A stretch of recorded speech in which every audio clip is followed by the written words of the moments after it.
Human technology اور trans human project کے اوپر اور ٹرانس ہیومنزم کے اوپر۔ دوستوں، یہ ٹرانس ہیومن پروجیکٹ کے اندر جو ہے سائنسدان ایک مصنوعی انسان کی تیاری کر رہے ہیں جو پیدا تو ماں کی گود سے ہی ہوگا، لیکن اسے ڈیزائن انسان خود کریں گے، اور یہ ایک حیرت انگیز کوشش ہے۔ اور اس سے متعلق ایک دلچسپ رپورٹ میں آپ کو بتاتی ہوں۔ دوستوں، زلزلہ آنے سے بہت سے جانور مخصوص اشارے کیوں کرتے ہیں؟ کتے ایسی کون سی چیز دیکھ کر بھونکتے ہیں جو ہم نہیں دیکھ پاتے؟ دوستوں، عقاب کی نظر میں ایسے کون سے لینس ہیں جو وقت آنے پر دوربین کا کام کرتے ہیں؟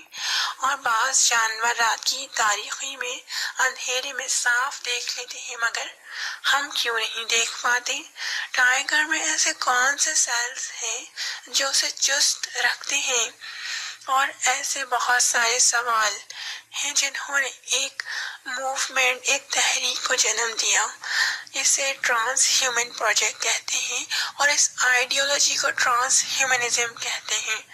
دوستوں، مطلب ایک ایسے انسان کی تیاری جس میں جانوروں کی ڈفرینٹ خصوصیات، ڈفرینٹ پراپرٹیز پائی جاتی ہوں، وہ اندھیرے میں دیکھ سکتے ہوں، لائن کی طرح بہادر اور چیتے کی طرح چست ہوں، بلی اور کتے کی طرح ان کا جسم نہایت لچکدار ہو، چھپکلی کی طرح دیواروں پر چل سکتے ہوں، اور ان کے اپنے پر ہوں تاکہ وہ اڑ بھی سکیں۔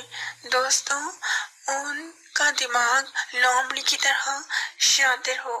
بعض جانور زمین کے نیچے ہونے والی تبدیلیوں کو محسوس کر لیتے ہیں۔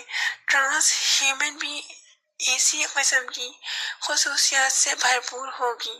دوستوں، ایسے انسان کی تیاری کے لیے ضروری ہے کہ سائنٹسٹ ڈی این اے کی لینگویج سمجھتے ہوں، پھر اس زبان کو جینیٹک میک اپ کر کے ایک الگ طرح کا انسان پیدا کیا جا سکتا ہے۔